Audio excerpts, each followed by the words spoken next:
Муслим Юсуф мен кээде угам да, аялдарга чеккен жарашпайт, кыздарга чеккен жарашпайт депчи. Мен бир дагы эркекке жарашканын, чеккен жарашканын көрө элекмин.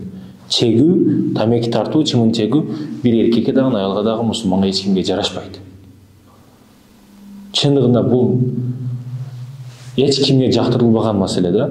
Эми бирөөлөргө айтсаң, мисалы үчүн, эмнеге чегесиң десең, чегиш таштабайсыңбы десең, эми сен мени кайдан билет элең, мен бала чакам бар, үй бүлөм бар, түйшүгүм бар, маселем бар, эртең сен дагы үй бүлө куруп, бала чака болуп, кыйынчылык эмне экендигин билсең, ошондо чегесиң дейт да.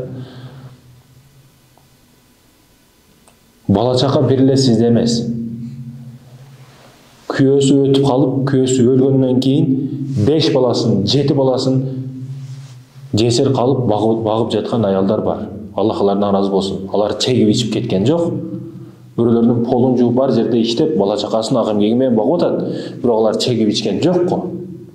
Кыйынчылыкты көрүп аткан бир эле сен эмессиң. Азапты көрүп, жашоону көрүп койгон адам бир эле сен эмессиң бул жерде. Сенден көрө кыйналып, аял башы менен балдарын багып аткандар бар. Алар чегип ичип көчөдө жайнап кетсе болот эле, бирок андай кылган жок алар.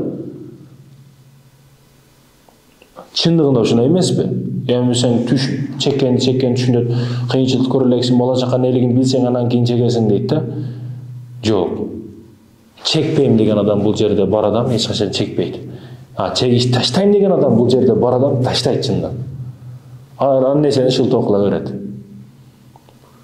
Ошондуктан дагы эң маанилүү сөз, кылам деген адам жол табат, кылбайм деген шылтоо табат. Бул адал маселесинде дагы, арам маселесинде дагы ошондой.